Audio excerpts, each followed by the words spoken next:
Hey, everybody. Welcome to another episode of the Evolution Security Podcast. We got the Tactical Twins again, and we did some Twinkie stuff. We'll let you judge on that as you're watching video. BCM hats and Metallica t-shirts. So, and Paul, he didn't get the memo. We should have told him, but that's all Didn't right. get the memo. But that's all right. So we are really stoked to have on for a second time Mr. Paul Sharp, an amazing wealth of knowledge, part of the Shivworks group, and part of Straight Blast Gym. And you're just such a great source and a freaking cool dude, like we were talking about beforehand. You've got a rock and roll attitude, and I can jive with that. So, buddy, thanks for coming on again. How you doing? I'm doing awesome, man. Thank you for having me back on. It's always an honor, man, a privilege just to get to chat with you guys, especially guys that are out doing the work. You know, you guys are, actively trying to get better and improve, and then also share a message of improvement to everybody else. Like, look, what I like is that you guys have a podcast where you talk about all these subjects, but you're also doing all these subjects. So it's like, look, man, we're going to talk about it, but then how about you come with us and do it? And I dig that, man. That's the way to be. That's how I try to be, and I like to be around people that are like that too. So thank you for having me again. Well, Paul, you epitomize that, buddy. You're a humble dude. I mean, you definitely walk the walk and do the work. And frankly, Aaron and I, when we started this with Brian back in the day when he was on the show with us, that was what it was about to us, was that we wanted to be able to put out information from people like you, people like Craig, Mike Brown, Cecil, that we knew would help people become harder to kill and better people. And most assuredly, that's why we started this show. Make no mistakes about it. We didn't think we were going to get rich. Certainly aren't getting rich out there. We don't care about that. Right. You know, we're just, really enjoying. We're humbled to have such support. So, Aaron, your thoughts on that, buddy? Oh man, it's I think you started alluding to it, Eric, but the point was we kind of started this, to be honest, a little bit selfishly. We're like, okay, let's do this. And a lot of it is impetus to remain accountable to our audience, bringing them the information. But if we aren't holding ourselves accountable to what we promote and push out to our audience, then we aren't doing what we should. So yeah, that it's cool that someone like you, Paul, notices that. And yeah, there's just no other way to be. Am I gonna win nationals at USPSA or I'm probably gonna be 65 when I get my black belt, but that's all right. Just All right. keep walking down the road. Yeah, man. Keep going after it. And that's one of the cool things about putting the work in or creating a podcast or a training company, is that then you get to bring people in, or you get to talk to people and interview people and pick their brain on subjects that you're interested in. That's the coolest thing about it, man. It's just like, how can I make what I love part of like my gig? Like, how can I get it to a point where it's like I'm maybe I'm not getting paid to do it, but it's a little easier for me to do it because these guys will talk to me, and it's really cool, man. It's just one of those things that just keeps feeding. It keeps feeding itself. Get that loop. Just keep growing and evolving. So cool. Yep. Amen. Well, Paul, for our audience members out there that may not know you, you should be a household name, frankly. But for our audience members that may not know you, we don't have to do a big version because we're going to point folks back to your previous show. But give us a quick bio real quick. Yeah. So real quick, I started training wrestling when I was a little kid. Found judo little bit after that, started training judo at the National Guard Armory. I grew up out in Maryland, so on the eastern shore of Maryland, so a little tiny area of the country. I want to say the county probably has less people than the most towns people live in. I think our county was right around 30,000. So that's in the entire county. The town I grew up in was like 700 people. So finding training all that was a little difficult, but I did find wrestling, thank God, and I don't say that lightly, Mhm. because it kept me on the straight and narrow, kept me out of trouble. My wrestling coach from an early time on was a hardcore. Um, uh, I don't. I think he was a Baptist minister or something, man. He was something like that, where he didn't take any guff from anybody, and he had some rules in place. Like he didn't want to catch you smoking cigarettes or drinking beer and all these little things. And man, just having that early influence just put me on a good path and set me, towards where I am today. Did that all through school. Didn't have the academics. We can get into it later if you guys are interested. But for those that don't know, I was diagnosed with ADD. Went back when I was like 6 years old. So this is in the '70s. So this one is actually legit. Not that it's not legit now, but now we're so quick to like, hey, that little boy's climbing that tree. Let's give him some drugs. You Mhm. know, and tame that wild man. And like that's the worst thing you can do to that kid. But I was definitely out of control. Had some issues, and I had dyslexia. Or have it still. So I was having a hard time reading. So they put me in a special ed class, and so that from a very young age, now keeping in mind where I came from, it's a small, tiny part of the state of Maryland and just a small area. So all the kids from all the school district in that area all went to one classroom for special ed. So kindergarten through eighth grade, we all were in the same room. The teacher was checked out, not paying attention. And so it was not a healthy environment. And it taught me early on that if you're bigger and stronger, you will take what you want from those that can't fight back. And so that kind of sparked my journey into figuring out how to wrestle, how to box, how to defend myself, basically. And that carried over into my adult life. Once I got to the junior college age, wrestling was no longer an option for me. Like I said, academically, I just didn't have it to go further with wrestling. And at that point in my life, I was about 22, 23 years old. Kind of weird for a 23-year-old to be in a high school wrestling room, trying to wrestle. So I didn't have anywhere to go. And that's when I discovered the Jeet Kune Do concepts. And from there, I discovered Brazilian Jiu Jitsu in 1993. And then I just trained both of those things as hard as possible for years and years.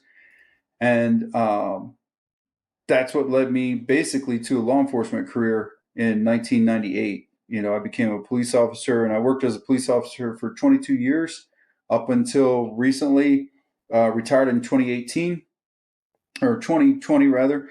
And that was it, man. Got into the gym business and just, I was always working both pretty much full time. It's kind of funny. I always had two full time jobs.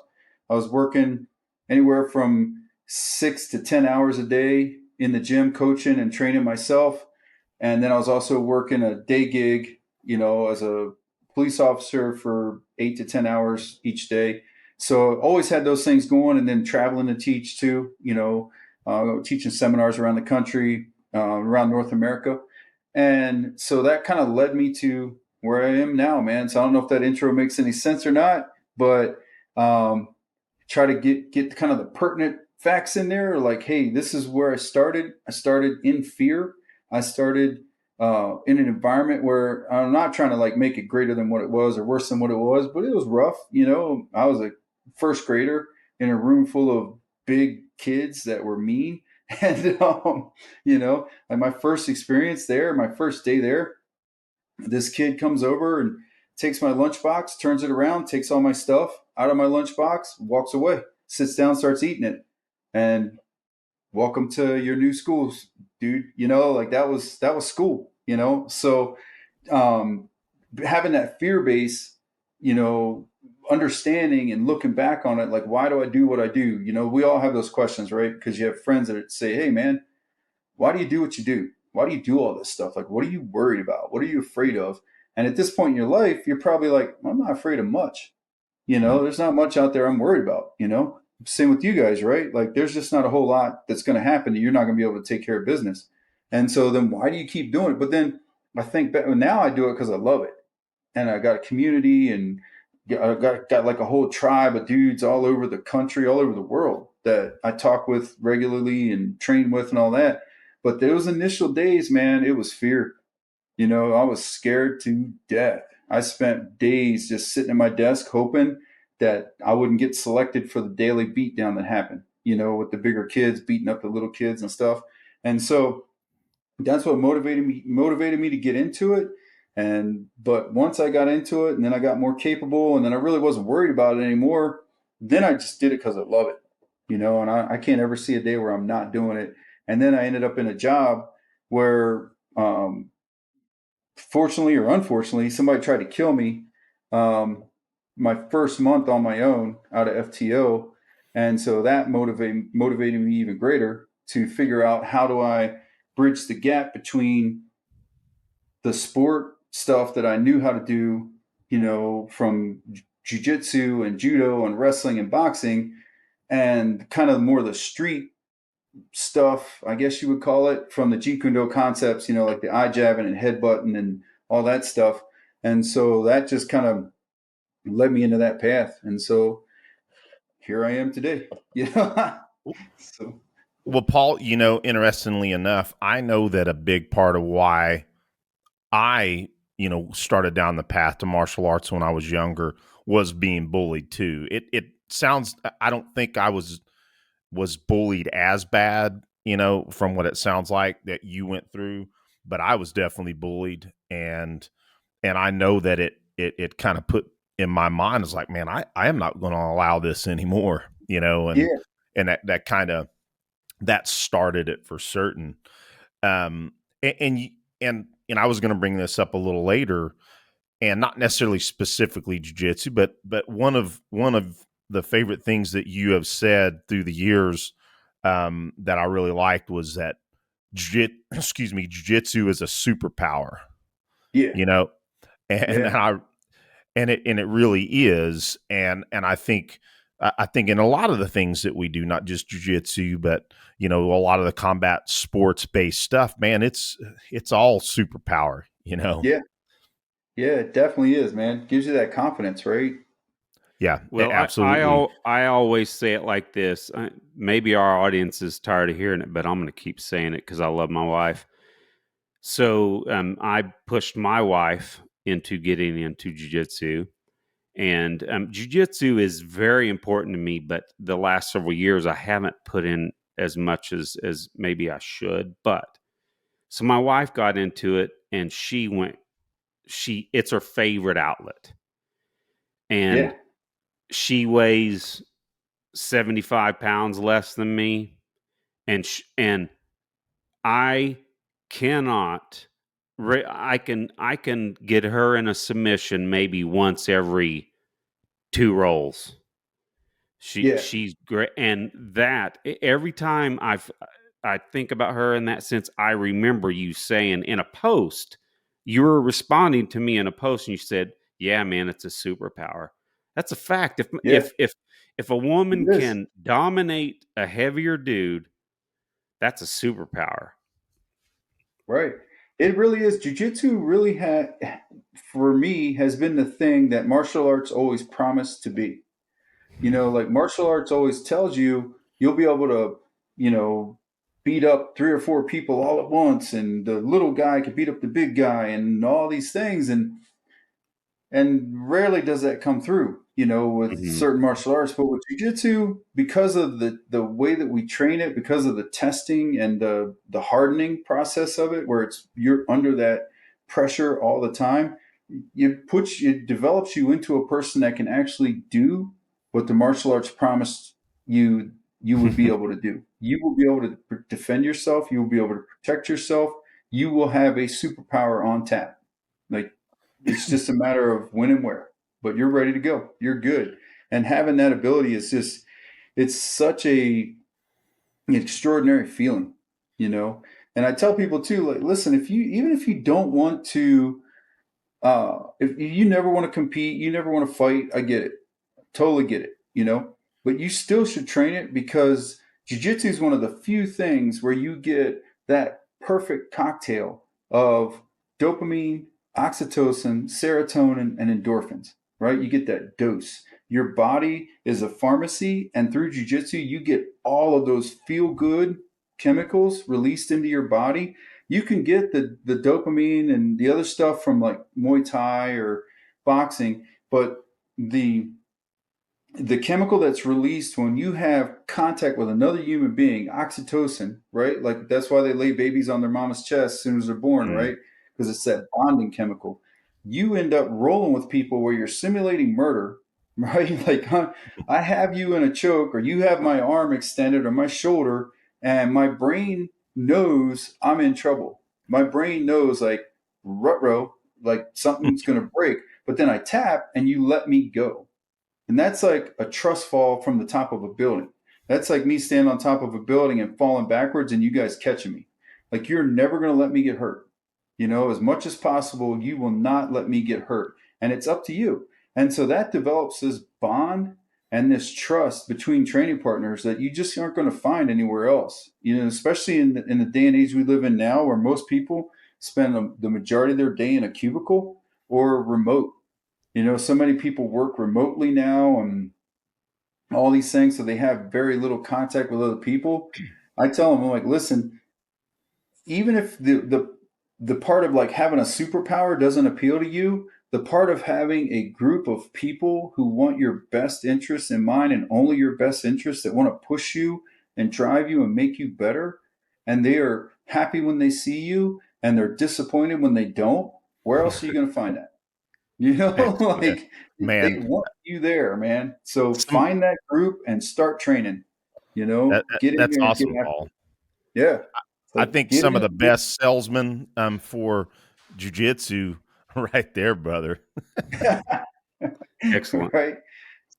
Yeah. It's like you'll make yourself better, you Well, know.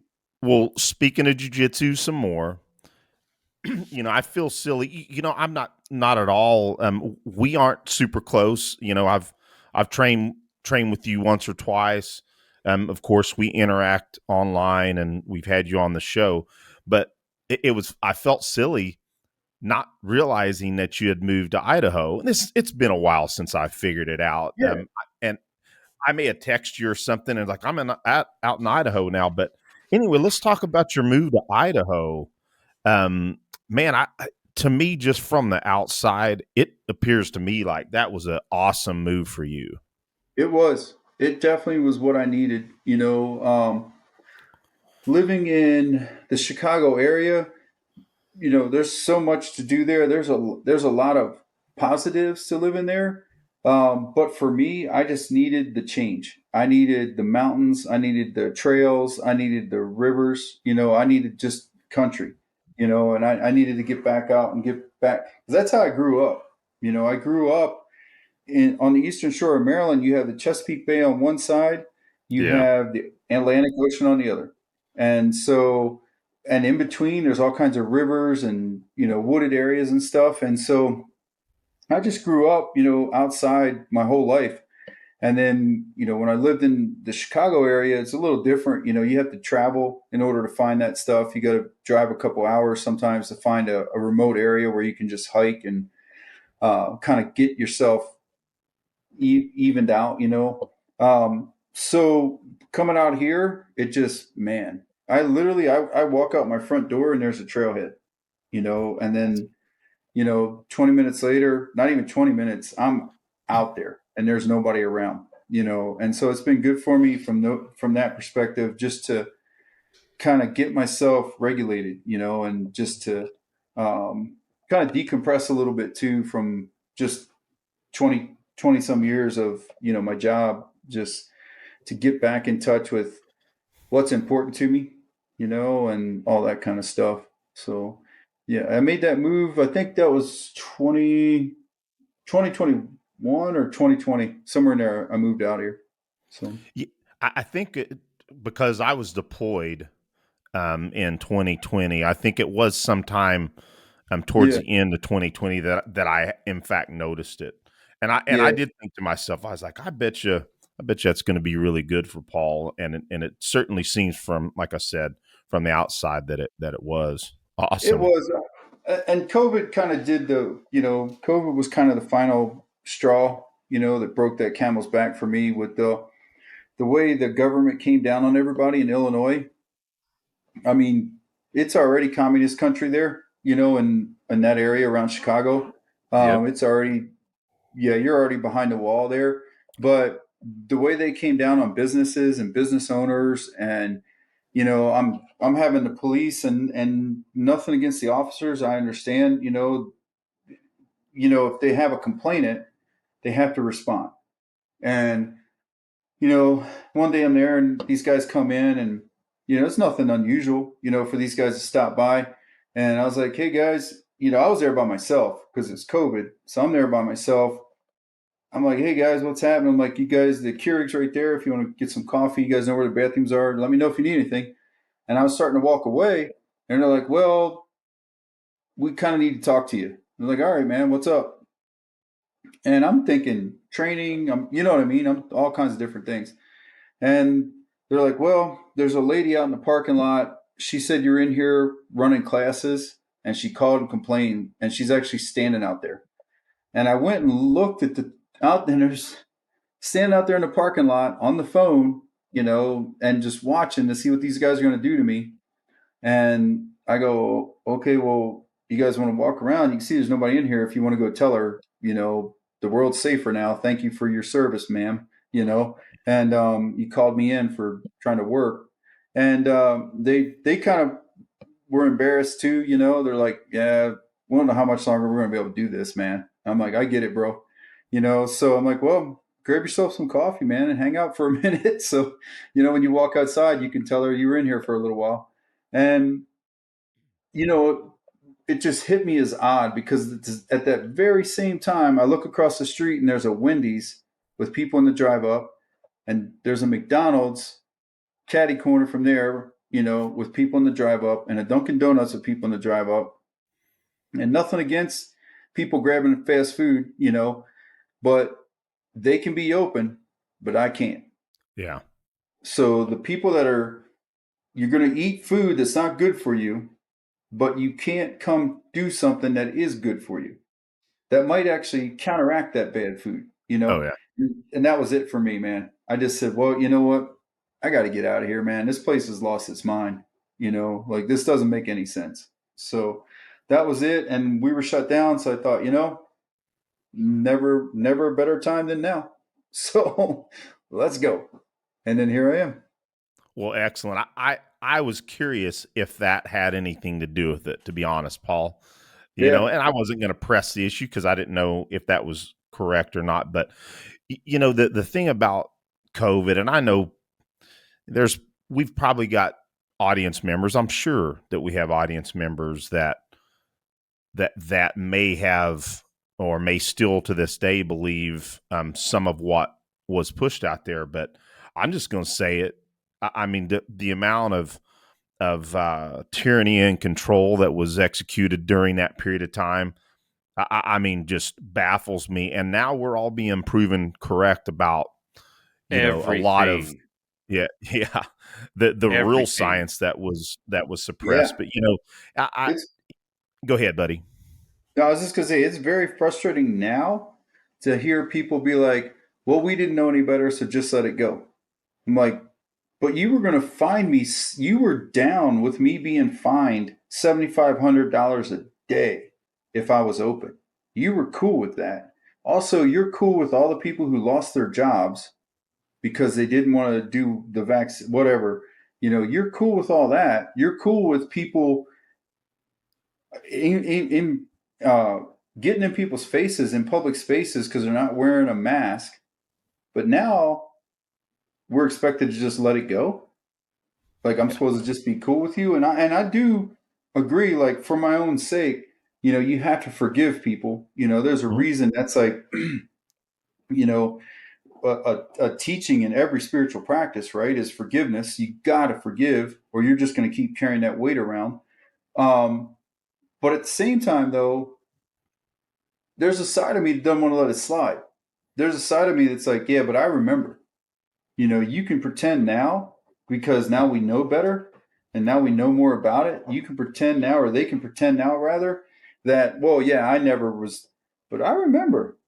I Mm-hmm. remember, and I remember watching my business go under and watching things fall apart. And there was a whole lot happening in my personal lifetime at that time too that, I mean, I try to be honest with people and straight up, man, and as transparent as possible. Like I'm a flawed human being. I'm not the best man on the planet in a lot of ways. And my marriage was falling apart. I wasn't the best husband, and also I reached the point where I just didn't want to work on it anymore. And circumstances being what they were, it just there was a lot in that situation that was going awry. And coming out here and just disengaging from a whole bunch of stuff and a whole bunch of toxic behavior, um, stepping away from the COVID mess and not being part of that anymore, and not dealing with the day in, day out fight with the local city government about whether I can be open, whether I can even be in my gym. And man, they were talking there for a while. I don't know if you guys remember, they were talking for a while like you couldn't even drive. Like they were talking about the COVID passport. In order to drive to and from work, you would need some paperwork from a doctor saying it's necessary for you to be on the road. You know, and I just was like, man, this isn't healthy, man. I'm getting in a dark space here with everything combined. I need to get myself together and just I got to go, And so coming out here allowed me to kind of get that 10,000-foot perspective on everything and look back at everything and examine what I did wrong, what I did right, think about it, and just say, look, man, at the end of the day, I know my heart. I know what my relationship is with my creator, and I know what I believe. And the things that I did wrong, I ask for forgiveness. The things I did right, I'm not going to like lord that over anybody, you know. And then I'm just going to start fresh here. Andy Stump says, one of the things he says I really like is never be afraid to reinvent yourself. Never Yeah, be afraid I've to heard him pull say a that. hard stop and reinvent. And so I just said, man, that's what I'm going to do. I'm still me, but I'm just going to start over here and start with a clean slate. Bygones are bygones, and let's just get to work, and let's do what we do best, and that is make good people dangerous to bad people and help people become better, and I'll become better, and let's just get after it. So, Yep. Awesome, Paul. And thank you for, man, just giving us some awesome things to think about.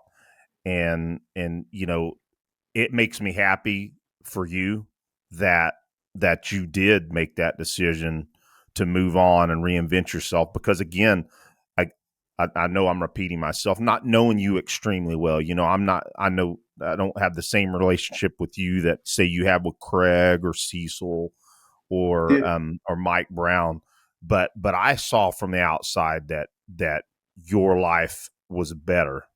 yeah, Just for sure. I'm seeing that. So very, very cool. Well, Yeah, man. Thank you. congratulations on that move, man. Real Yeah, happy for you. Well, it's probably a good segue point. Aaron, you wanted to talk about knife defense, didn't you? Yeah, I did. And there was, yeah, I got Eric on a text and I said, man, I've got some reasons to have Paul on to talk about knife defense. Now, number yeah, one, I'll start with a pretty vivid video that I saw, and this is just again for a vivid example. So all over the place you can see these really tragic videos of real murder occurring on video, right? yeah, But it's also illustrative for a lot of reasons. But this is just I bet you've seen this video, but there's a couple of guys just standing. It looked like they're in a back alleyway or something, and these guys are standing off doing the ego dance, and Yeah. just nonchalantly, one of these guys just pokes a guy in the chest right here. Nobody saw it coming. I mean, it was just ridiculous, right? Obviously, he got him probably in the heart, and just in a Yeah. few seconds later, that dude collapsed right on his face, dead in that parking lot. And it Yeah. was just that, you know, that's honestly, that's something hard to defend against. But okay, let's take it back a step. You know, we're going to already try and not and get into that position anyway, because we're not going to do the ego dance thing, or we're going to try not to let someone get in that space. But that's just a vivid example that I'm talking about. Man, some guy on the street can poke you, and then it's done. So, Yeah. but I had an instance where I had to confront this guy that was smoking cannabis right by my family and everybody at a soccer game. You know, I don't care what the guy does. I was like, hey man, you know, there's 50 of us trying to figure out who is smoking this while we're watching our kids Yeah. play. Actually, it was rugby. I, and I said, man, just if you could move down the way, and you know, go ahead, smoke what you want, no big deal.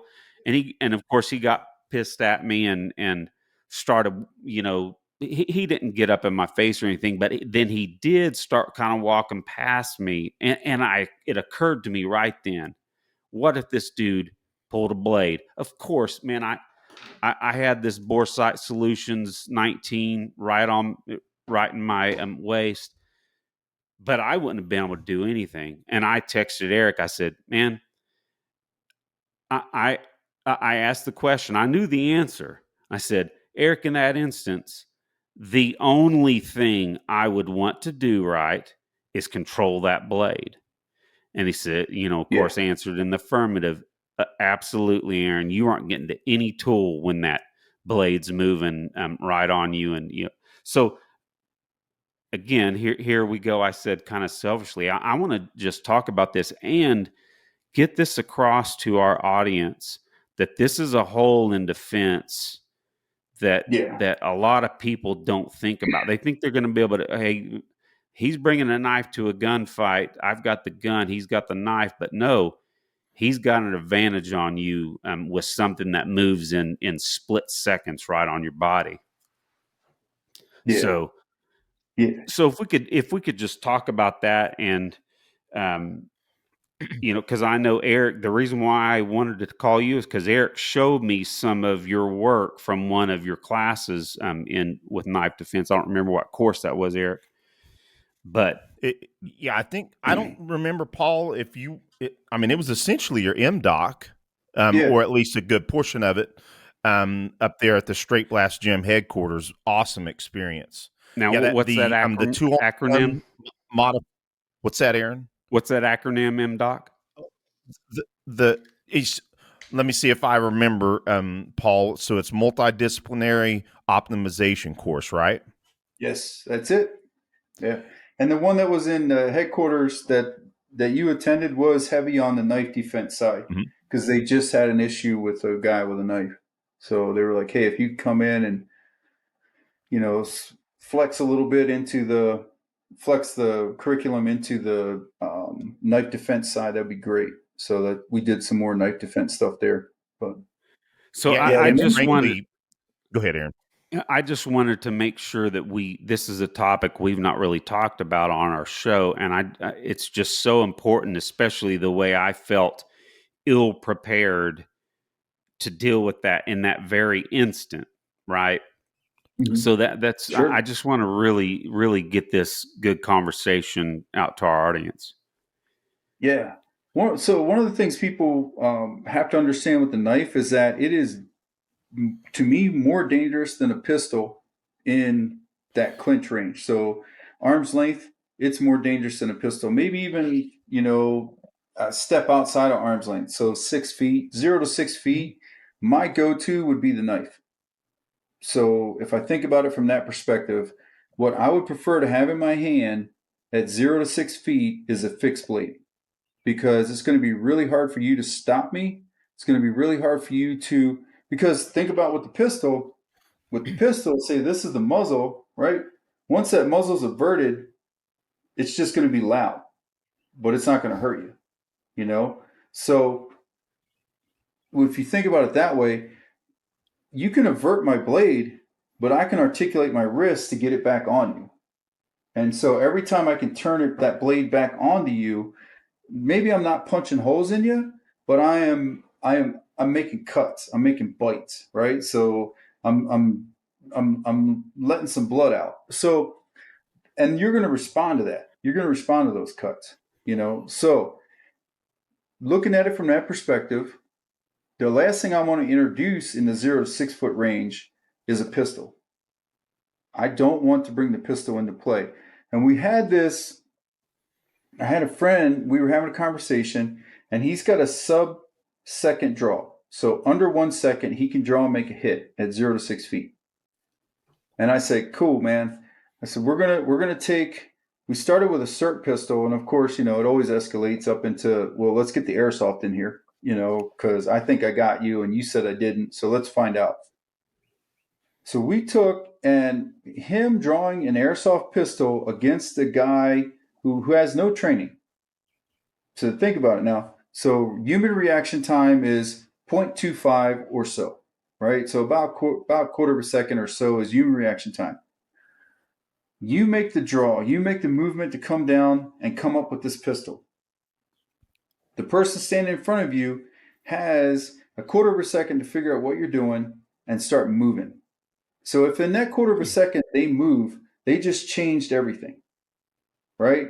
Because they're no longer that cardboard standing in front of you that you can sub-second draw on and put a hit right in the eye box, right? So now that eye box just moved one direction or the other. So now you're trying to come up and track. At the same time, they're bringing their hands up and grabbing because there's a threat coming at them, and it's you in reaction to grab that threat and keep it away from you, right? So what we found happen over and over again was this guy who's he's an awesome shooter. He couldn't put effective rounds on the target, which was a live human in front of him moving, whose only coaching I gave that guy was don't let him shoot you. The second that thing the second you think he's moving for a gun, stop him. Just don't let him shoot you. Don't tackle him. Don't close the distance. Don't foul the draw, but just don't let him hit you. And now we changed. I said, now come up with a knife. I want you to come up with this training drone, just a push dagger, you know, Shivworks, the blue handle, you know, training push dagger. Come up with that and punch. And every time he brought his hands up, he got cut.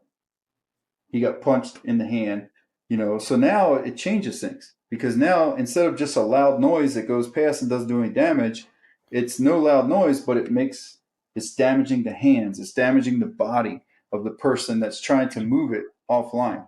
So, you know, all that to say that 0 to 6 feet, the blade's the most dangerous option, in my opinion. And then how do we deal with that dangerous option? So dealing with it, the solution isn't for me to introduce my pistol.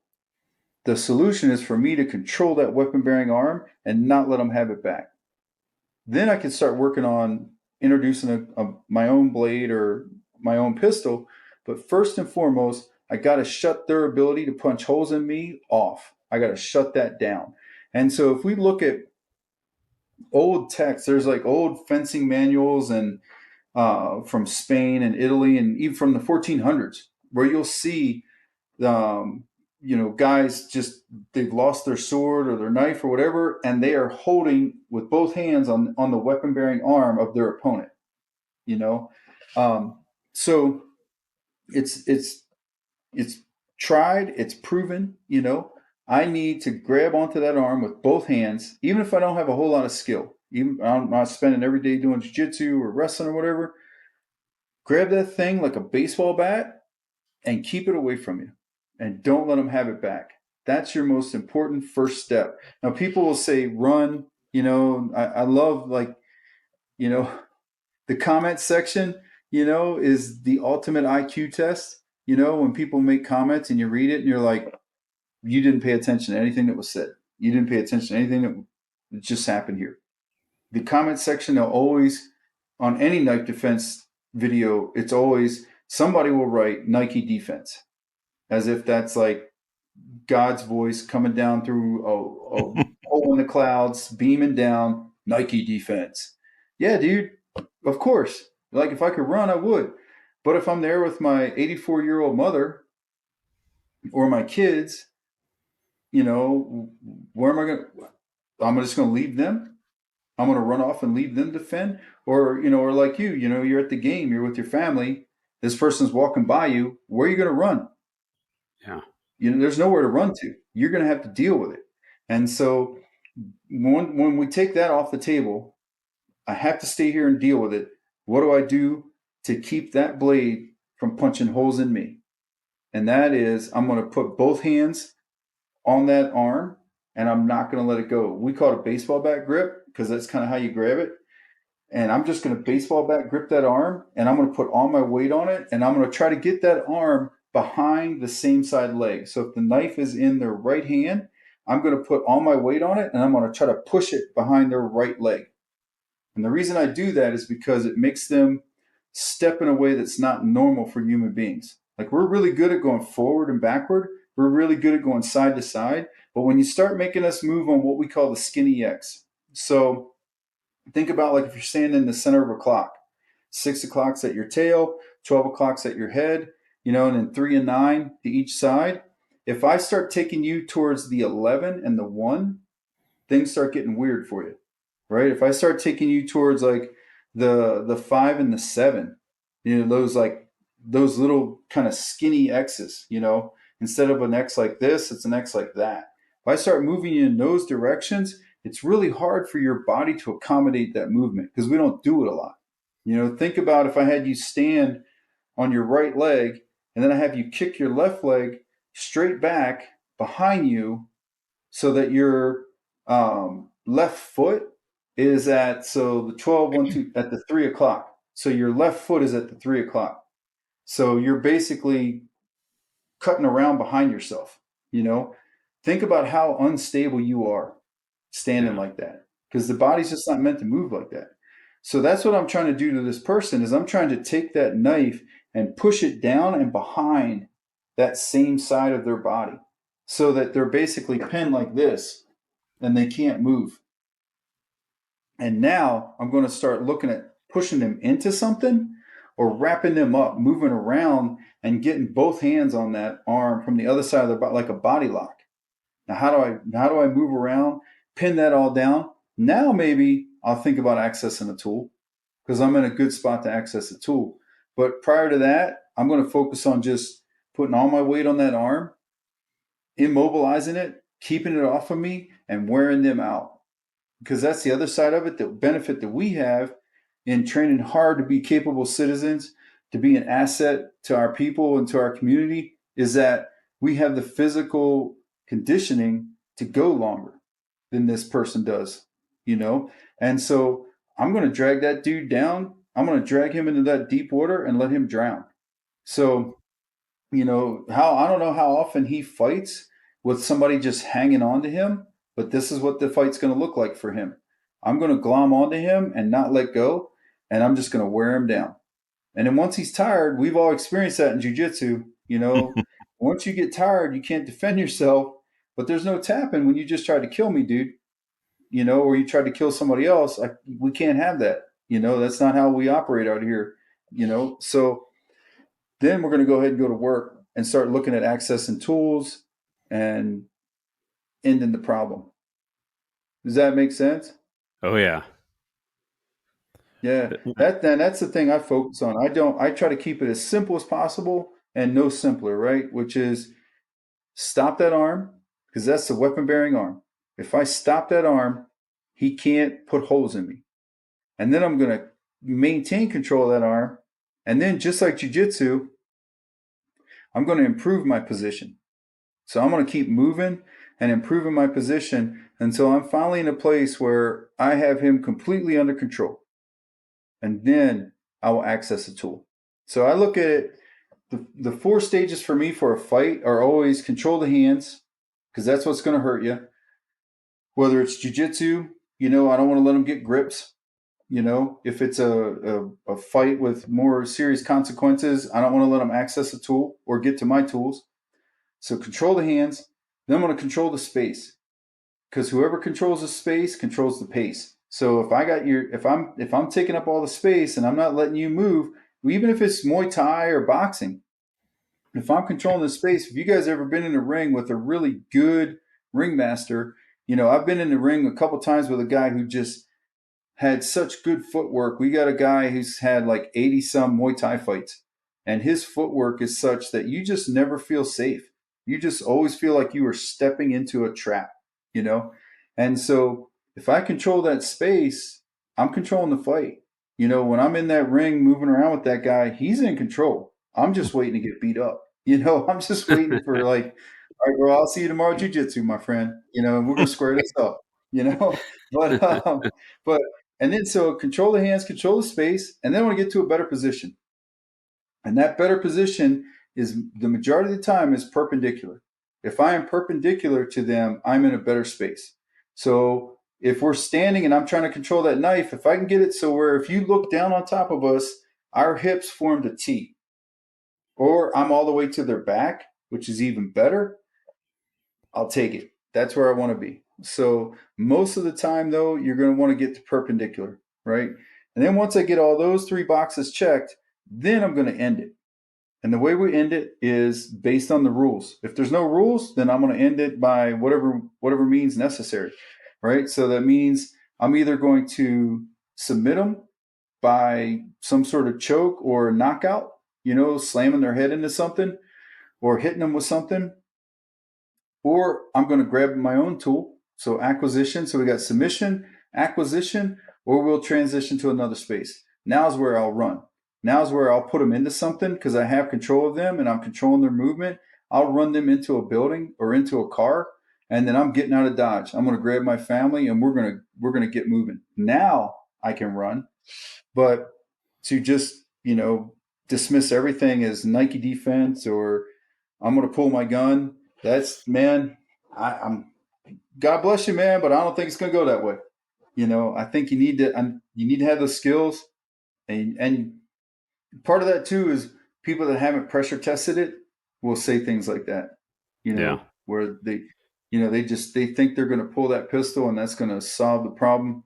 They can draw and put two hits on in the A zone in like 0.8, 0.89, 0.85, Okay. But the other guy gets a vote. And then also there's the other side of it, which is what if nothing happens after you shoot him? Yeah. Right? Yeah. Like guys get shot with pistols all the time. It doesn't kill them. And it doesn't end the threat right away. Well, Paul, one of the things that I was going to add to that. So, like you, I came up in a Jeet Kune Do concepts path. Originally I met Mike Brown at Gibson's Martial Arts in Tulsa, Oklahoma, right? Yeah. And so I became an instructor there, and of course we did Kali. I felt like I was pretty comfortable with a knife, and then I took Ewo from Craig. Oh yeah. And I tell you something. It was a massive epiphany. And I knew, again, I'd already been to at least several ECQCs at that point, so I knew where the pressure testing, how important it was. But I hadn't been pressure testing blade work. It's one of those holes that I had at that point. But I remember thinking, man, this is way bleaker than I ever even considered. Yeah. Number one, it's way easier to deploy a knife than it is a pistol. Yep. But that goes both ways, right? It's Yeah. way easier for a bad guy to deploy a knife than it is for them to deploy their own pistol. Yeah. For So, sure. and man, once that blade starts moving, and even with a strong clinch background, strong, decent wrestling and jiu-jitsu background, man, that blade starts moving, man. It's a bad day, man. Yeah. And so So that was the first time I was exposed to the baseball grip defense aspects. And then in your course, you added the 2-on-1 Russian Yeah. alternates. Man, I tell you that is all my go-to now. Between the Yeah. baseball grip defense, the 2-on-1, and then the additional tools that I learned from you that day.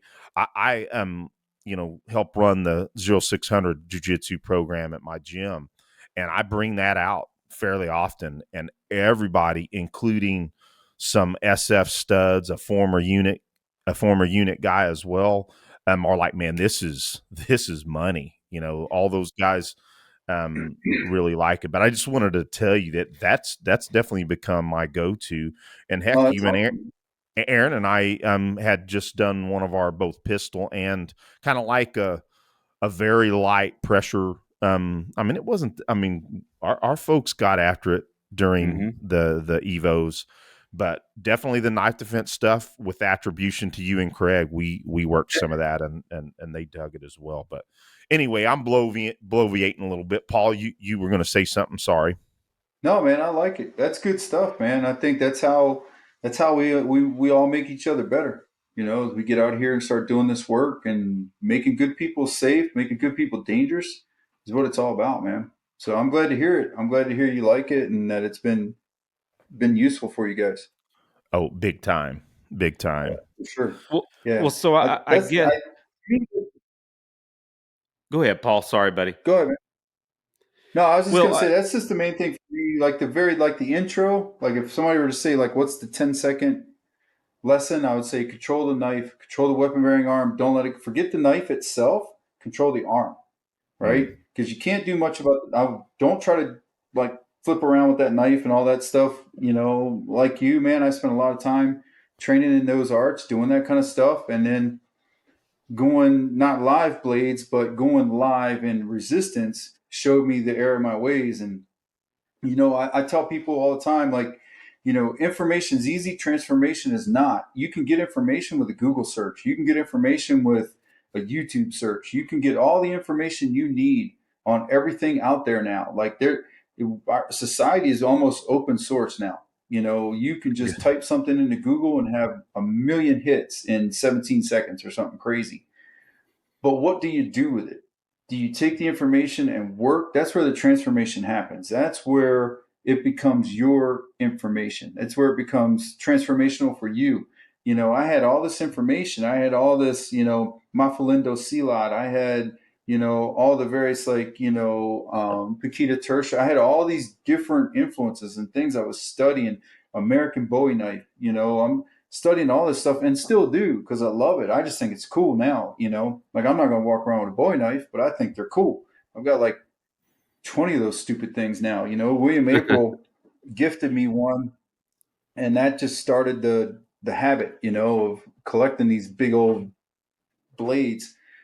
But, my point in all that is, until I started testing it and still until I gave somebody back then a wooden training knife, now you can get the soft, the ones like Craig uses, and I can't remember the person that makes them now.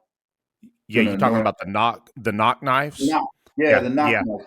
You can get yep. the knock knives, and that's so much nicer to train with. You can get those now, but back in the day, man, I just had those wooden, katana style, training daggers that we had in the JKD world, and I remember giving it to one of my partners and just saying, "Dude, stab me." I gotta, don't stab me in the face because I don't have any head protection, but try to stab me and let's see what happens. I really don't know if anything that I'm training is going to work, you know? And that started kind of the lights coming on of like, it's okay to have a lot of information, but what are you doing with it? And so you got to have that, like I said, man, information's easy, transformation is not. Turning yourself into the person that's capable, turning yourself into the person that can handle yourself in that situation is not easy, but you can do it. And you just need to simplify it, and you need somebody to give you a roadmap. And the roadmap is just that. control that weapon bearing arm. Don't worry about disarming it. Don't worry about taking the knife out of their hand. Just control that weapon bearing arm and don't let them have it back. And do that until you can't mess it up. Do that until there's nothing they can do to get that blade on you. Do that until no matter what they do to you, they can't touch you with that blade. They can't. They can do all the goofy stuff like what if they switch hands? Do all of it. Don't let them get that blade on you. And once you can't mess up, you will understand and you will be a different person.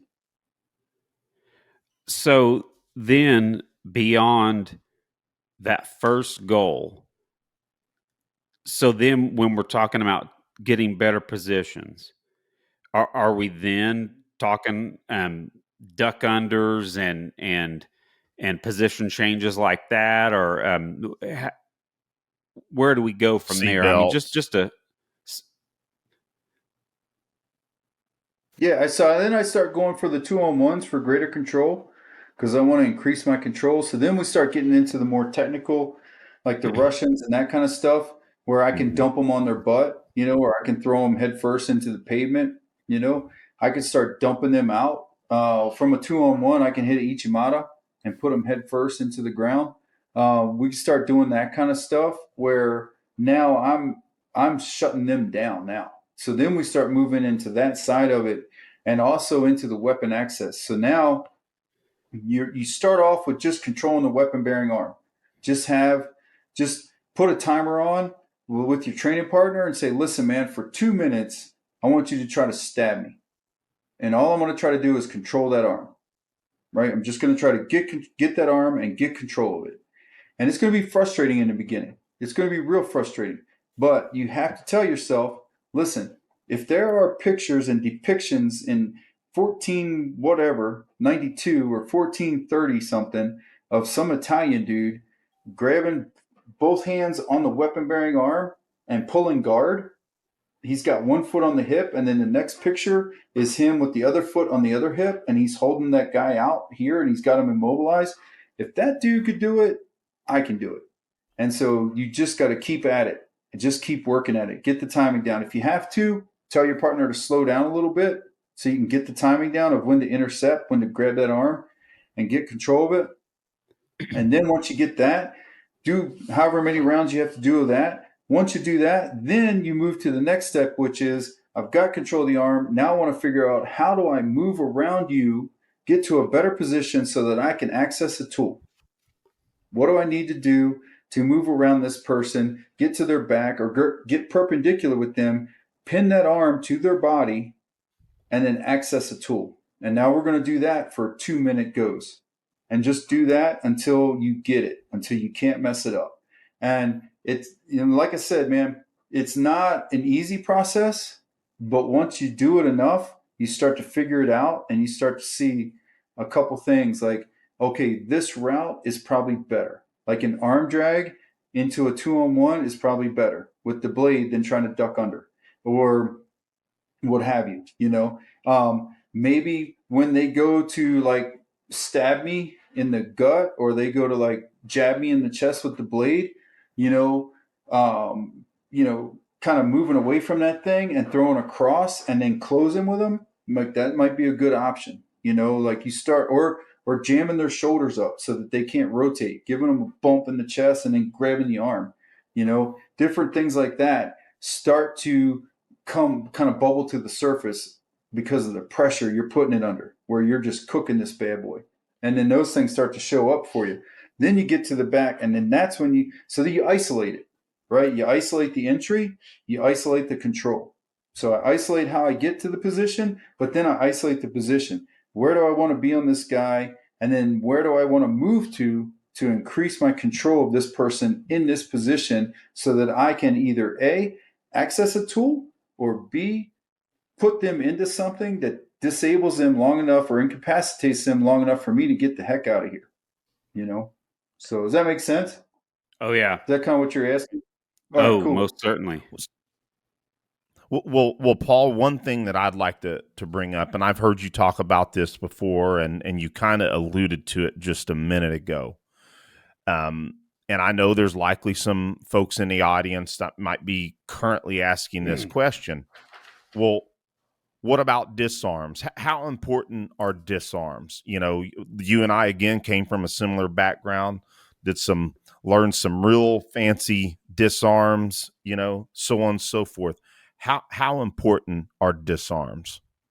Yeah, that's a good question, Eric. You know, like in the Kali world, nothing against that, man, because it put me where I am, right? You know, so I don't ever crap on where I came from, but there were some delusional tendencies, right, with the disarms. And you remember all of them, probably the ones where we scoop the arm and we feed the blade back to him and we give him his own knife back. And you know, those phrases were always kind of thrown out there, like, well, now is where I turn his blade back on him and I give it back and I feed it back to him, or I disarm, you know, catch, disarm, and then I strip the knife, you know, I strip it away, and then I have and then I use his own knife against him, and all these things, and then, man, that's cool stuff, right? It's cool, looks cool, sounds cool, and then when we would go with pressure, none of it would work. So for me, the disarm is so far down on the scale of things. I consider my disarm is when I slam his head through the wall. You know, the disarm's going to be when I start cracking rounds off, you know, or I start punching holes in him. That's going to be my disarm because I'm going to shut There's him going off, or I snap that arm. there's going What's to that, be man? there's going to be a natural dropping and disarm of that usually of that weapon. Yeah, right. Yeah, right. So when I go to that 2-on-1 and I crack that arm, you know, there's probably going to be a little bit of a disarm happen there. So that's a good question because it does come up a lot. But I kind of consider my disarm to be when I start breaking stuff. You know, Yeah. I'm not going to try to take that knife because, again, the knife is so tricky because, unlike the gun, where, you know, we've all done these demos, you know, where you put your thumb against the back plate and press the trigger. You know, Tom Hmm. Gibbons does that in his courses where he Yep. shows you, you know, like, look, it's just a pop gun. Don't give it more credit than it deserves. Especially when you're training students that are slighter, smaller stature, and they're like, I just can't control this gun. It just pushes me around. And then Tom does that, and it's like, does it though? You know, like it didn't knock your thumb off, didn't even hurt your thumb. So my point with that is just a lot of times in these scuffles, you know, we'll see the gun out of battery or get, Hmm. you know, disabled because Oh of yeah. being grabbed and stuff. But with the blade, man, you grab that blade, you're going to let go. You know, you grab that blade, it's going to leave a mark. And so you're going to injure yourself. So I don't even want to touch that thing. I want to keep it off of me. And what I want to disarm is the limb that's holding it. I want to break that thing. You know, I want to hurt that limb so that it can't do anything to me with it. He can't hang on to it. Yeah, great answer. It may have sounded like I was asking. I might have been asking a little rhetorically there because I know that's your philosophy on it. It's my philosophy on it now as Yeah, well. Um, again, anytime I've tried disarms during, real pressure, yeah, they just did not work. Or doesn't work, man. if they did work, it was, it was luck. There's a Um, picture I good. just thought of. Man, I wish I had.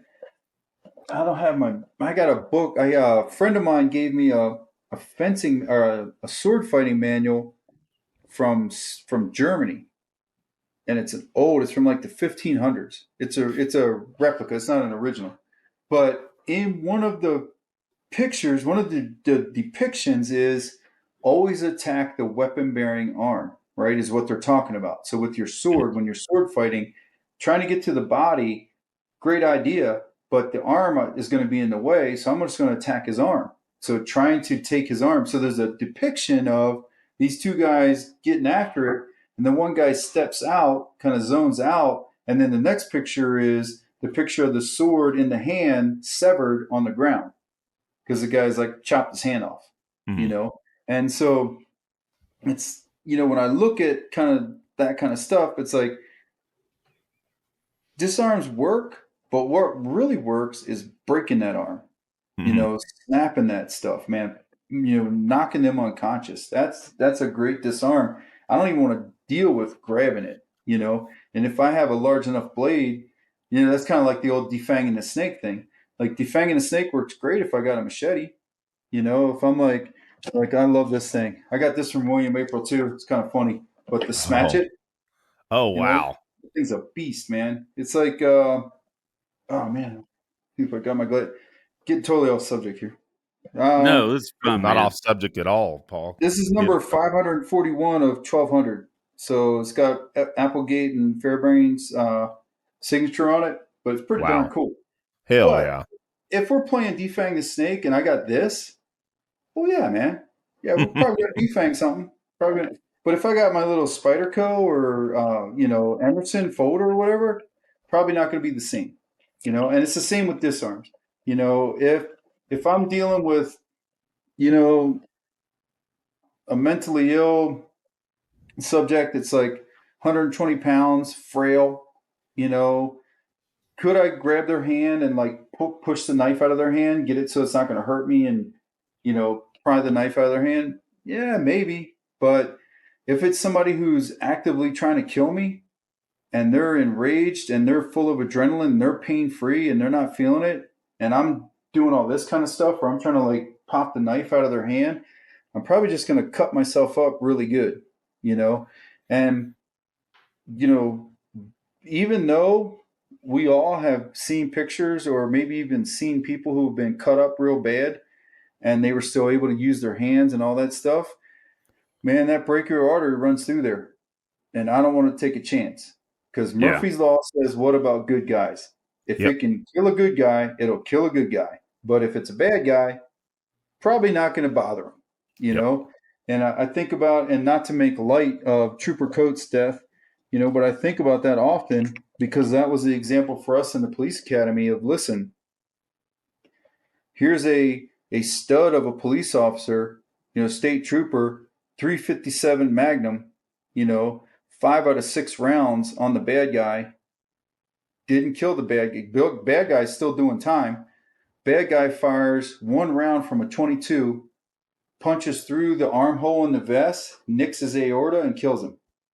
Right? So when it comes to that kind of stuff, I want to take luck, Murphy, whatever you want to call it, completely out of the equation. I don't want to mess around with that blade, man. I do not want to put my arms, my hand, anything on it. I just want to control the arm and go to work. And if they want to hang on to that blade while I'm breaking their arm, go ahead. You know.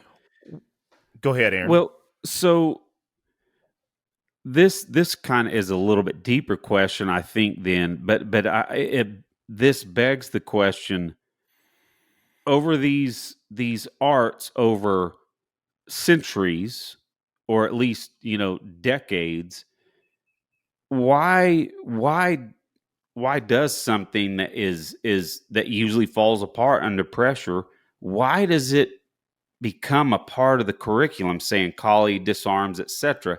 How does that happen? And I mean, can I know that's a pretty deep question, but I think it'd be good to talk about why does that stuff happen? Yeah.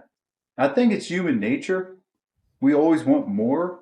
We always think the answer is broader rather than Hmm. deeper, right? So if I really thought tomorrow I was going to have to stick fight somebody, I probably wouldn't spend a whole lot of time with like, redondos and florettis and all these other things. I'd probably spend a lot of time just learning how to swing really hard in and out, forehand, backhand, and work on my movement. But when you have a group of people who are constantly looking for the next thing, the next Hmm. cool thing, the next shiny thing, you tend to start catering to that. Well, like, hey, what's a disarm? What's another way to swing this stick? Well, man, look, you can't even defend yourself now. You need to spend like another 2 years learning how to swing this stick and not get knocked out. But people tend to want, that's my opinion on it, is that people want to see like this cool stuff. And, if you look at jujitsu, what wins matches at the highest levels, right? It's surprising when you look it up. It's like armbar from guard, a guillotine type thing, rear naked, simple stuff. Simple stuff. But getting there is not so simple, right? Like we all roll. We know how hard it is to get to somebody's back who knows that's what you're trying to do, while they're also trying to do the same thing to you. They're trying to submit you, you're trying to submit them. It's not easy, and we would probably do well to just spend hours each week trying to sort that out. But what happens is you get some guy who's like, hey, I saw this cool thing on Instagram, you know, can you show me how to do it? And then you have all this other stuff happen, and that's fun. It is fun. It's cool. But can you fight with it? I don't know. So I think that's kind of what happens sometimes is that maybe the people that are teaching or the people that were teaching down through the years, sometimes too, they just get bored. Like you watch like a high level boxer, working out with lower level guys, you start seeing him do some stuff like, man, what are you doing? It's like, just having some fun. Mhm. Like I'm just having some fun. But the problem is that other people see it and then they try to emulate it or they want to learn it because they think it's actually something they should learn. And it's like, man, nah, you should you shouldn't be doing that. You don't have the attributes or the skill level to do that. So I think that's part of it sometimes is just people want those shiny things. They want the new cool thing. Well, and Paul, I think ultimately, I agree with you. I wanted to make sure that I circle back and double down on what you said. I'm definitely not gonna crap on my background. That, Yeah, for sure. frankly, if it wasn't for Gibson's and the Inosanto family, you know, I wouldn't have met Mike Brown. I Right. wouldn't have. I wouldn't have then been pushed into training with Craig. I mean, none of that would have happened had it Yeah. not have been for me being at and that upbringing. And frankly, a lot of what we did at that gym was awesome. I mean, it's where I was introduced to jujitsu. Yes, was it the best jujitsu? No, no. I think the highest level we had at that gym was a blue belt. You Yeah. know, but it was still exposure to some jujitsu, and also we did Muay Thai and we did boxing. Yeah. As a matter of fact, that was what I gravitated to more at that gym than anything else was the Muay Thai Yeah. and the grappling. So Yeah. yeah, I'm not at all gonna, crap on that background because it is definitely what brought me to where I am as well. But I do agree a lot of the stick and dagger and a lot of that stuff was a lot of breadth and discovering reductionist. It was just a life changer, you Yeah. know. Yeah. For sure. Yeah, man. For sure. So one quick thing I wanted to say, and I just want to draw our audience, Paul, your Instagram, and I'm kind of in agreement. Sometimes I loathe, and I'm using Craig's word. I remember before Craig was even on any kind of social media, he said I loathe social media. However, it is it of course Craig's on social media now, and I think he sees some of the efficacy. But again, it's a necessary thing for small businesses now.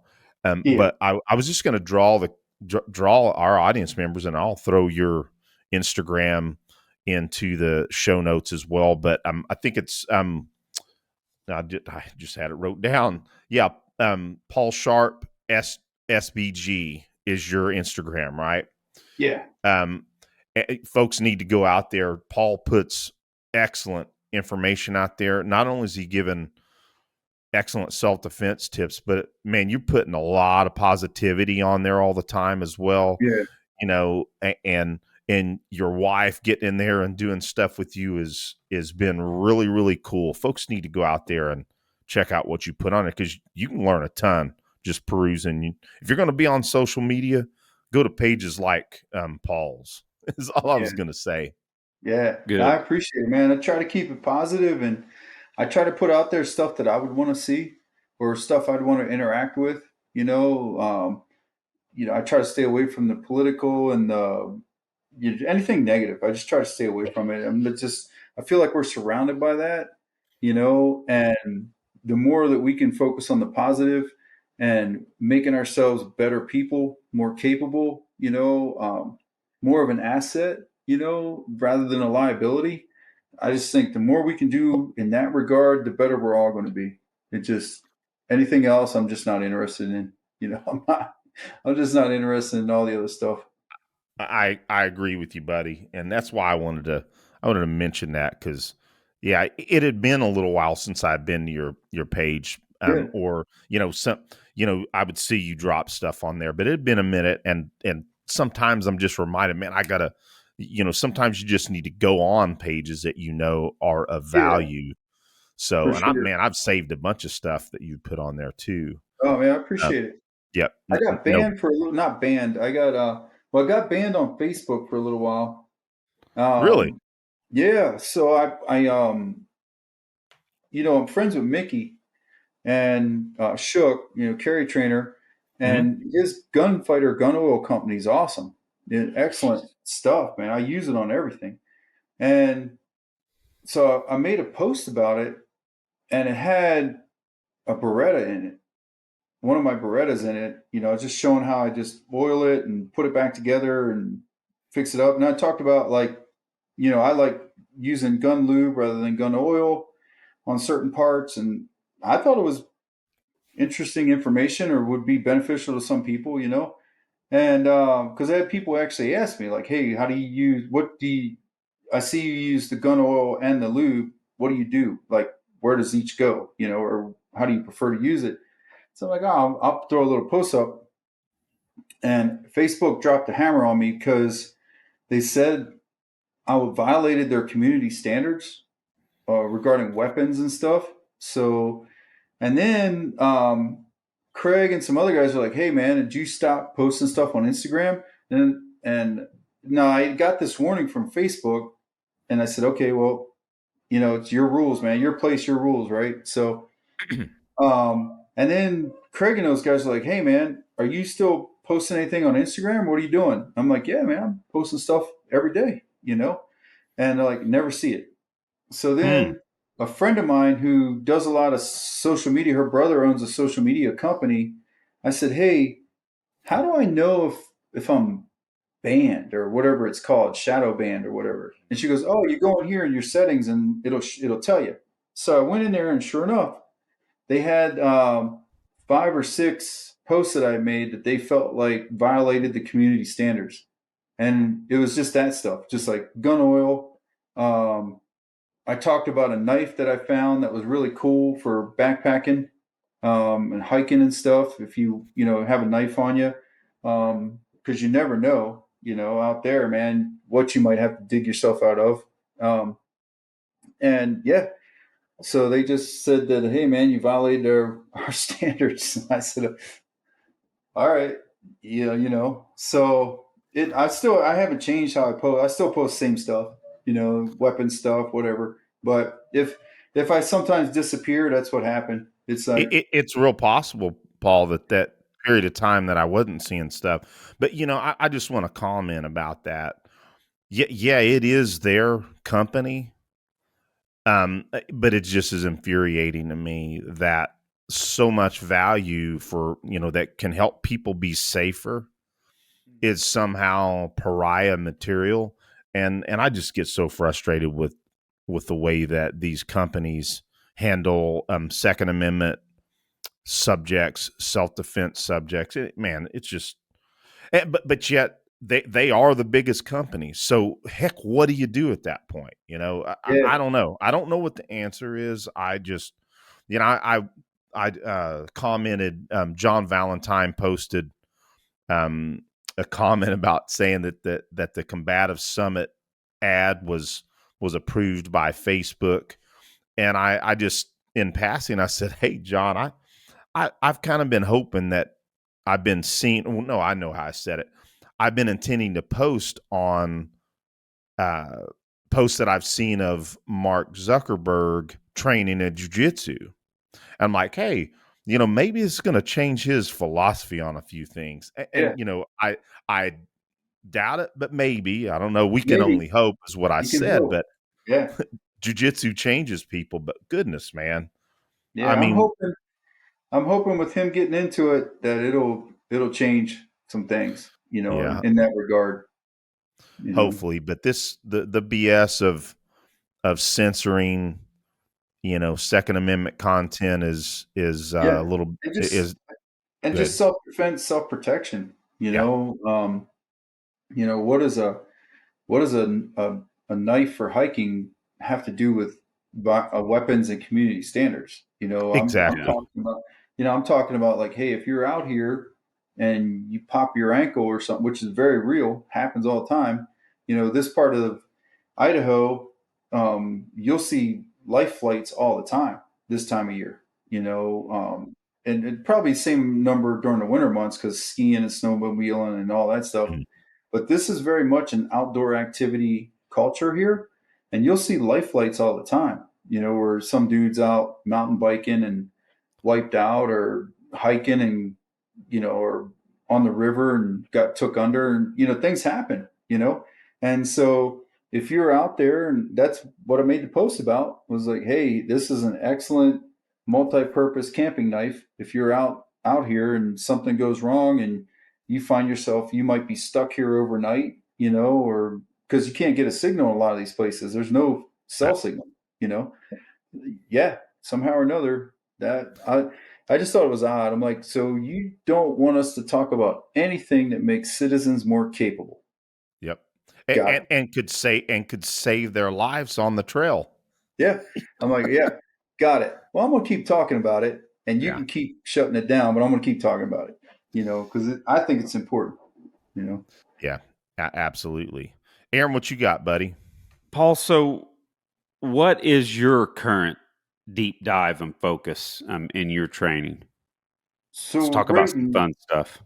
yeah, man. So right now I'm deep diving we we have a competition team here every morning from 6 to 7 a.m. Monday through Friday. We get after it pretty hard. So it's basically like we just had a girl here who wrestled in college, and she's a national champion in judo, and she said that it felt like she was back in a wrestling room. So it's a pretty intense Nice. environment. Um, Training in there, getting back into that has been kind of my deep dive lately. Is just checking out all the different like lapel guard and not really the worm guard stuff, but more like the lapel, like taking the lapel over their back and around Mm. their arms and things like that. Playing around with that, deep diving into that. Developing products specific for multidisciplinary. I've been working with Tier 1 Concealed out here, and we are really close to having a product that we could put out on the market that is something I've always wanted as far as a design. It's basically a holster and a knife and everything just in one place. Being Cool. able to have that capability. And then also getting ready, I'm gearing up for the next pancreatic cancer fundraiser. So I'm going to start training for that, start running and getting ready for that. That's going to be, um, man, it's going to be a tough one. It's going to be 24 hours, every hour on the hour. I'm gonna run a 5K or row a 5K. So they're gonna alternate. So Oh, like wow. the even hours, the even numbers, I'll run 5K. The odd numbers, I'll row 5K on a rower, on ergo, and do that for 24 hours straight, and That's legit, brother. see how much we can raise. Yeah, it's going to be a tough one. See how much money we can raise for pancreatic cancer research. It killed my dad. Um, it's a genetic thing. It's in the family. So I do what I can, man. And I've met so many people through just being out and being in that world. I guess I don't know if that's a good word for it, but being in that situation where you start meeting people who have lost somebody to cancer or they're dealing with it themselves. Man, it's pervasive. It is everywhere, and there's a lot of money out there. Um, how do you say this? There's money given to research and stuff, but there's a lot of money out there raised and given to research, but it's just never enough, man. It's just never enough. There's so much, it's an evil disease, and trying to fight it, they'll get so close. When my dad was going through his thing, You know, with pancreatic cancer, similar to kind of what got William, because of where it's located in the brain and the pancreas are two places that are really bad when they find it because it takes so long to discover it. It's not like, you have a cough or, you have something on your skin or something like that where you notice it right away. It takes a long time. By the time they find it, you're pretty much done, with pancreatic cancer or with brain cancer. And so my dad, he knew he only had 6 weeks. But when they found it, they're like, look, 6 weeks at the most, and they were right. They were not, one thing I've found about that community, a lot of the oncologists and stuff, they're very honest with you. They don't pull any punches. They tell you because, I don't want to tell you, well, 6 weeks, but you might live 6 months. And then how are you going to act? But if I tell you, look, man, 6 weeks at the most, that's it. No wavering. Like you got 6 weeks left on this earth. Figure it out. Right. And so one of the benefits of that, of having that knowledge, was they said to my dad, like, look, we could do chemo, not going to make any difference except make you real sick and real miserable. However, because of your condition, the tumor had wrapped around the aorta that runs north south in our body, that feeds all the blood to our lower half of our body. And the tumor had wrapped around that. So it's inoperable, nothing they could do. And also the cancer was stage 4 right off the bat, stage 4. They said, listen, man, we can't do much for you, but you can do something for the future. And that is if you allow us to try some of these experimental drugs just to see if they make any difference at this stage. Because if they make a difference at this stage, what might they do if we catch it earlier? And so a couple of the drugs that they gave him, the chemo medications, actually did shrink the tumor that was wrapped around his aorta, which is phenomenal. It was excellent news, for people in the future. And so, I look at it like, but those drugs were expensive, because it was experimental, he didn't have to pay for it, but it would be expensive to give those drugs to somebody in the future, So it's just one of those things kind of near and dear to my heart. Met a lot of cool people. Every time I've done a fundraiser for them, I've met a lot of cool people and got a lot of support and got a lot of support from our community, man. Our community comes through. My last fundraiser, we raised almost $10,000, in a short period of time, So that's what we're going to do this time. So we can keep, trying to beat this thing, man, trying to set people up for the future where, they have a chance, So I'm going to do that. We're training for that now. Funny as it Can, sounds, can, man. can you repeat again when that is so our audience knows? Yeah, that's going to be that will be in October. So my dad Okay. died on October 10th. So it'll be in October is when we'll do the event. And that'll give me some time to kind of condition up for it. Weird as it sounds, man, the row is brutal. So the row, I can do the run in 30 minutes. I can do the row in about 30 minutes. And that gives me 30 minutes to recover and get ready to go again, which is harder than I thought it would be.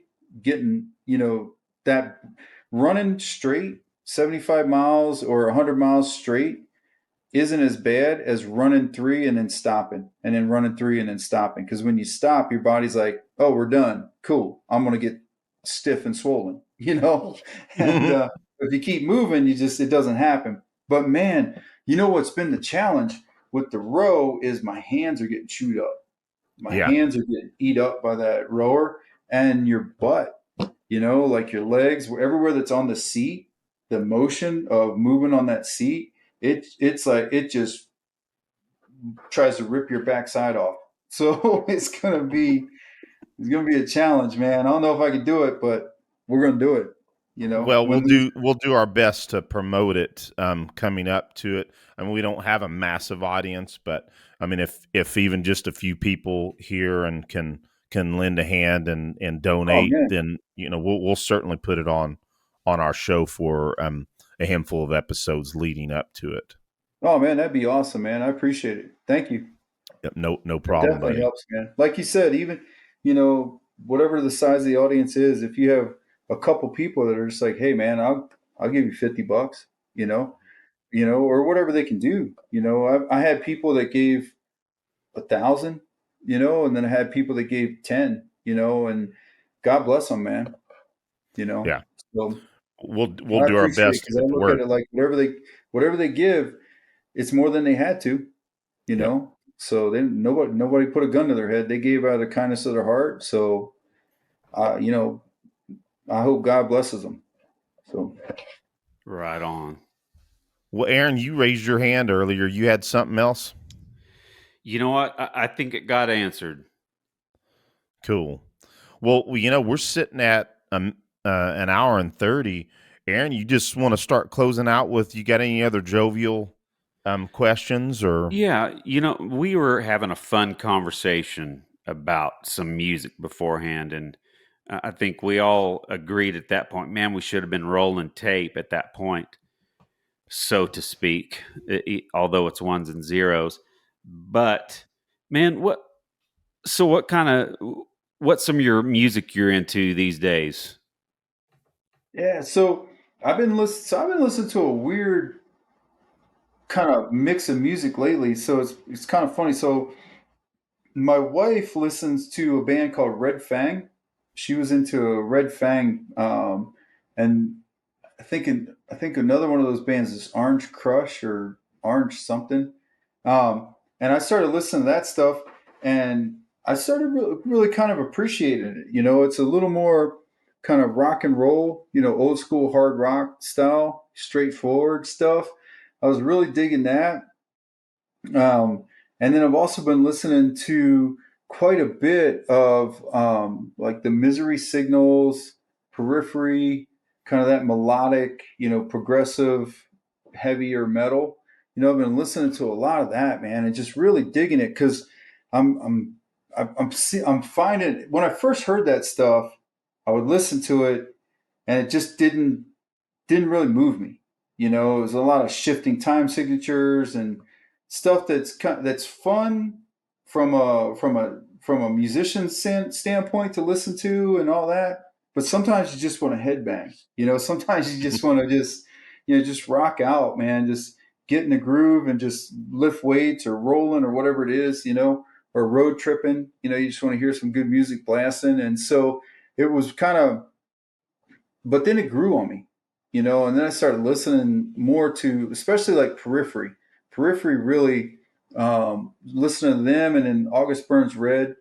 I think it's called Mariana's Trench or Marina's Trench, something like that. But those kind of songs just really started like speaking to me and really started digging it.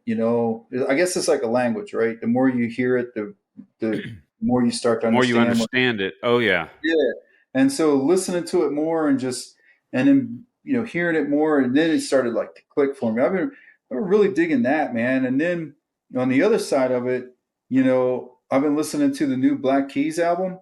I don't know if you guys heard that one at all, but that was pretty good, man. There's some good songwriting on there. There's some really good, some good stuff in there. So I've been digging that, man. What have you guys been listening to? Well, incidentally, yeah, I'm wearing one of my older Metallica shirts from, this was the Death Magnetic tour that I took my son to in Buffalo as we were PCSing to JBLM area out in Washington. Now we're out in North Carolina. But Yeah. anyway, this shirt I found in the closet today. The new album, 72 Seasons, it's got a hand. Well, I'll just put it this way: it's got some really good songs on it. But it's one of those things. There's a few of them that are just growing on me. But I definitely have been listening to the new Metallica album. So and that and Chris Stapleton. I've been listening to a lot of Chris Yeah. Stapleton. But He's a frankly, though, great songwriter, man. yeah. Did you guys hear him do the national anthem Yeah. during the? Not that I was crazy about football, but I saw that after the fact. That was amazing. Yeah, I watched it after the fact. So somebody sent me a YouTube link of that, and I was, man, that is something else, man. This guy's got talent. He's a really good songwriter. There's a special trying to think of what it was on. There was a special where he did a duet with Justin Timberlake. Oh, interesting. Who's Yeah, also a badass. yeah. And I thought I was like, man, how is this going to work? But then when I heard it, I'm like, okay, yeah, all right, that's pretty darn cool, man. That's a good mix, you know. So Yeah. Yeah, so those two albums, and I've also been back to listen to Chili Peppers, just hitting shuffle on Chili Peppers because I've been kind of, you know, getting back to a little bit of their funky music and messing yeah, around with Chad Smith's phrasing I like to play with on my kit. So yeah. yeah, that pretty much that's it for me music wise. I'm always listening to talk radio or excuse me, podcast. Goodness, talk radio and podcast, but Yeah. music wise, that's what I've been listening to. Well, Nice, nice. I'll tell you this, and it's what led us to getting Jason Bieler from Saigon Kick on the show. Man, I've been listening to a lot of his new solo stuff, which is kick ass. Amazing songwriter, amazing singer, amazing guitar player. I've been digging on that, and I think I might have even said something to you, but they've been around for a long time, but a Canadian band called Big Wreck. It's like if you took King's X and um, I don't if you mix King's X and Dream Theater together, and that's a little bit of an exaggeration, but they're this kick ass, amazing band with all this melodicism of like King's X. That's and the singer, excellent. The singer kind of sounds like a little bit like Chris Cornell, Oh, but cool. He certainly I, does. Hmm. Yeah. just amazing songs. And man, I wanted to bring this up a sick album I found by Silk Sonic, who is dude Bruno Mars, and Yeah. I can't remember the other guy's name, but holy cow! There's a live clip of them playing a song called 777, and dude, one of the singers is playing drums, and holy crap! Oh, that's It's cool. Is that so with the yeah. Anderson? Is that with the Anderson Paak? Is that one? Yes, yes, it is. That's It's what. Yeah, exactly that's who a it good is, one. Yeah, that's a good one, man. man. That's a good Yeah, band. yeah. So yeah, that's another cool thing that see that's you know, it doesn't matter what genre or kind of music it's there's two kinds of music. To quote Jason Bieler quoting Miles Davis, there's two kinds of good music. The good stuff and the other kind. Yeah, yeah, exactly. That's it. You know, like Buddy Rich had that joke. You know, of like, what's he allergic? He's only allergic to two things: country and western. But but then later on, when they were seriously discussing it, he said, "Listen, I only listen to good music. That's it. There's good music and there's not good music, and I'm only listening to good music, no matter where it comes from." So that's pretty cool, man. Oh, the other thing I've been listening to lately too is Mastodon. I got back into Mastodon again, and checking them Nice. out, and just because I always end up going back to the heavier stuff. I listen just being a metalhead, my whole life, and Rock I end up on. going. What's that? I just said rock on. Yeah, exactly. I end up going back to that, and I was listening to a bunch of like Anderson Paak and Anderson Paak and those guys, and kind of went down a rabbit hole of that for a little bit, and then for about 2 weeks, I just listened to a whole bunch of Macedon. I just couldn't get enough of it, and so I don't know if that's my brain's way of resetting, and I I don't know. keep hoping that I know it's a tribute band, I should say, is Pantera's out on the road with Zach Yeah, Wild and is it Charlie Benente? I think it yeah, is the guy for, from the Amtrak. Yeah, yeah, exactly. So I thought that was a pretty cool lineup. So I need to Bro, pay closer attention and I see know if a they're lot of coming through here. people there's a lot of fans that didn't dig that, but I'm, there's Phil that, like you were talking about different members earlier, Paul, about members of bands. Dude, Phil was a huge part of Pantera, and if he's doing, and then you got someone like Zakk Wylde doing his thing, dedicating it to Dime. I'd pay to see that, man. Yeah. I think it's Yeah, pretty you still damn got Rex cool. there. You know, you still got the bass player Yep. there, and Yeah, absolutely. it's like, yeah. I mean, as long as they're staying true to the feel, and they're not trying to, take off, do their own thing, and go somewhere else with it, recreate it basically. But they're just trying to do it like it should have been done or like it was done. I'm good with that. It's Yeah. like, man, it's kind of like the old thing, like when Metallica came out. Um, when they came out with their more melodic records, they had their CDs come out that were a little more, I guess, radio friendly. Enter Hmm. Sandman and songs like that. They had Yep. those came out, and their fans were just split. It was fans that were like, I like it, and then there was fans that were like, that's garbage. It's not Master of the Puppets. It's not Metallica.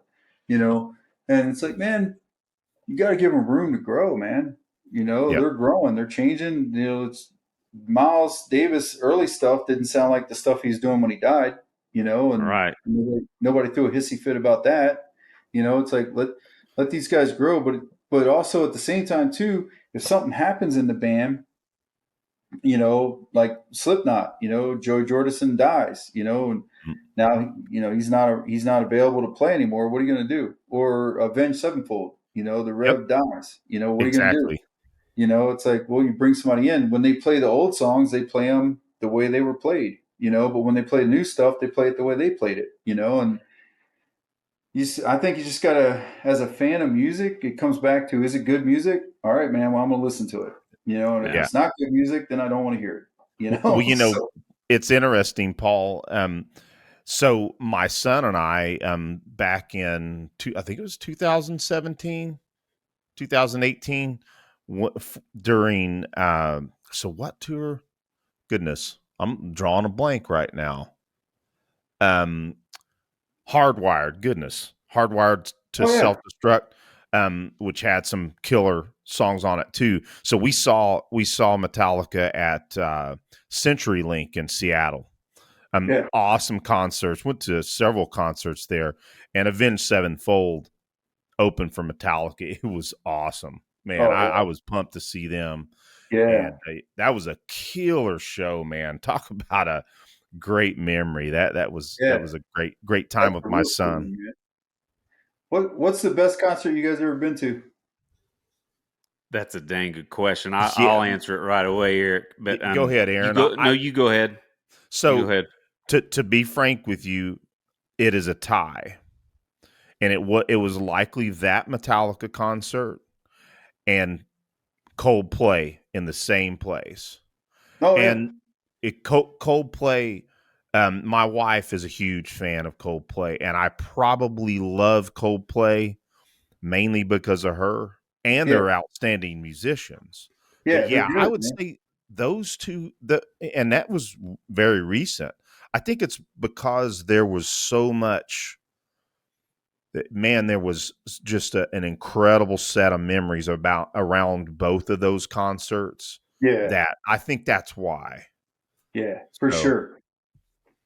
Man, it's not even a question. It was Harry Connick Jr.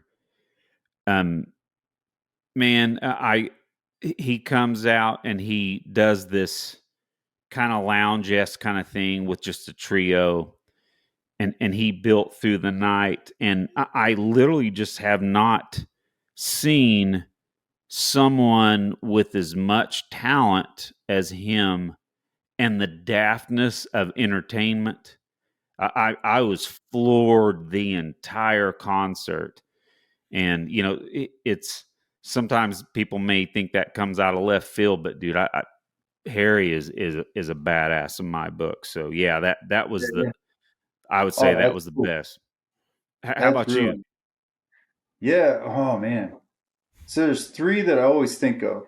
So the first one in that kind of that tie there would probably be Van Halen in 1984. Oh So wow. You it was the saw them in last. night. Wait a second. Yeah, Let's back that up. You saw them in yeah, 1984. yeah. I was a kid, so it's actually Holy 1985. crap. Yeah, it Okay, was. but it would have been from the 1984 album though. Yeah, it was the History, dude. 1984 album. History. Yeah, David Lee Roth was like peak performance, like peak, entertainment. Just amazing. Got blown away. Just amazing. Got just never seen anything like that. Um, and then after that, man, I don't know. It's a toss up because I saw Tool last Oh year, yeah. and we were like killer seats. We were like right up front, and that was just amazing. Like just so just indescribable how tight that band is and how good they are and just feeding off of each other, and every song turns into like going down another area. Like they play it, kind of like the record, but then they just go off onto their own thing. um Awesome. that and then it's either one of those two or and this one's out of left field too, kind of like Harry Connick, but Lionel Richie. Oh Oh, wow. So Yeah. I saw Lionel Richie. It was 3.5 or 4 hours of him doing songs. The tour was him doing songs from every era of his career, starting in the 50s. And he Wow. did nothing but top 10 hits that he had written and performed from the 50s, 60s, 70s, 80s, 90s, and the 2000s. And it was amazing. It was the first time that I realized the power of songwriting. Like hmm I've thought about it before, but I never thought about it like that. But there was like a point in time where I looked around this place and it's packed, sold out concert, large hall. Everybody's singing and they're all ages. You got little kids, you got grandmas, and you got everything in between, and they all know every word to every song. And it means something different to all of them. And I'm like, that is a gift, man. That is a talent that you work hard to develop. But that's all there's something there though that's just a gift. Like how do you write something, right? That connects to so many people that everybody thinks that's their song. This is my song. Like this says exactly what I was feeling in that moment. This song will be with me forever. And I'm like, man, this guy wrote 3-4 hours worth of songs for like 50 years. He's been writing these songs and performing them, and all these people have been connecting with him. That's amazing. Yeah. Like, you know what I mean? Like, that's next level. Like, being able to write songs that actually connect with people, that cause them to feel something or whatever the case, like that is a skill, man. That's next level. Like I never thought about it. Like I just remember sitting there in my seat and looking around. I was kind of so I was kind of stage right. So I was up in the kind of the seats about 10 rows up, and so looking straight across the side of the stage. So musicians always want to sit there, right? So we can see what's going on, Yeah. with the band and everything. But I just Exactly. remember like looking out over the crowd. At one point, it was like "Say You, Say Me," Oh that yeah. song. Oh yeah. Everybody's singing it. Everybody knows all the words, and I just remember thinking, "This is incredible." Like this guy has written songs that every single person in here has experienced at some level, whether they're 80 years old or 8 years old. They connect with what this guy writes. How do you do that? Because if you can do that, man, you can change people for the better. If you can connect with people in that way right there, you can change people for the better. You can do all kinds of good things.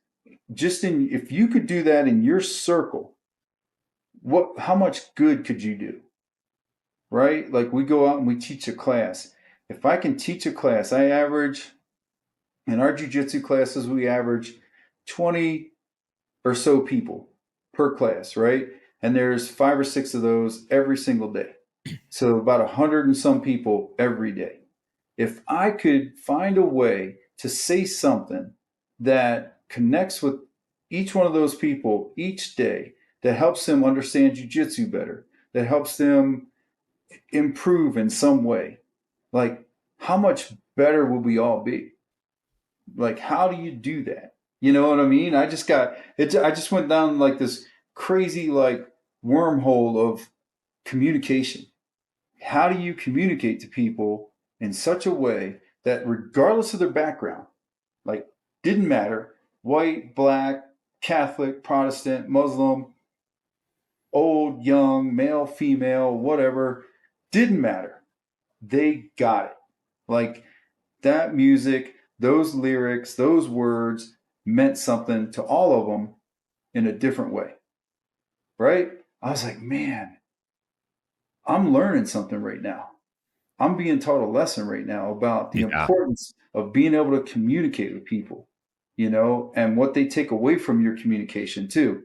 You know, when they walk away, what did they take away from it? You know, and it's just so yeah, one of those three, but definitely the Lionel Richie one is closer to the top just from that purpose of like Yeah. holy cow, you know, this guy's awesome tool, just pure musicianship and just incredible, just sonic overwhelm. Just being I like, bet. like holy cow, that is some power coming off that stage. And then David Lee Roth and Van Halen, that era of Van Halen, just the excess, Yeah. Michael Anthony shotgunning Jack Daniels and playing Yeah. an incredible bass solo. Like what? And then Eddie Van Halen. I mean, you don't even need to say that. Just say Eddie Van Halen. Oh yeah. It was Well, incredible. you made me think of another one. I will say the actually probably the funnest night of my life, not just concerts, was so you can look around the room and see a handful of my guitars. A guy named Oh, Saul Cole built those for me. A super cool guy. Long story short, I had texted him about something about one of my guitars, and I said, "Hey, I'm taking Josh, my son, to the Foo Fighters tonight because he knew he had met my son and he knew that we were Foo Fighters fans. And on our way there, I get this call from this guy, and he says, "Hey, this is Sean. I'm one of the Foo Fighters guitar techs, and my buddy Saul called me and said he wanted me to make this night the coolest night of your son's life or best concert of his life." And so he said, "Call me when you get here. I've got backstage passes for your family, etc." oh, that's So cool. this is the best way I could show it. Before they went on, they brought my son out. It wasn't a full house, but I'd say there was 5,000 people in there. Yeah. And they brought my son and put Chris Shefflett's guitar on him and it was the crowd screaming for my Oh, that's son up so cool. there. That's You so know, cool, man. and then we spent the night, like you said, literally stage right on the side of the stage, and my son was sitting on the stage. Nice. That's So awesome, man. and I've got a video of my son sitting there, and then there's a breakdown, and they're everybody, the crowd, they stopped playing and were singing Hero. So pretty pretty cool stuff, man. That's a cool thing about this community.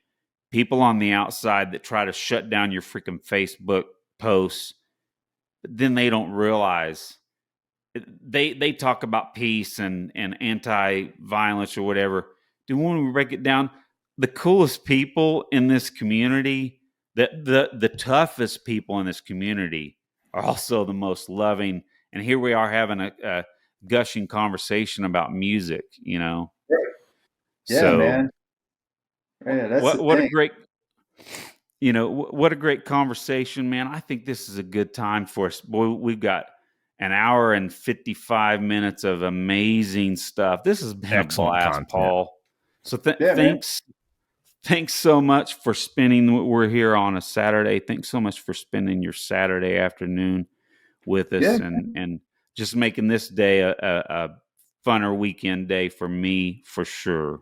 So thanks, And buddy. mine as well. And tell your wife, if you guys are willing to do it sometime, the third show, maybe if she's willing to come on as well, because some of the Oh, yeah. stuff you and your wife do together is just as inspiring as well.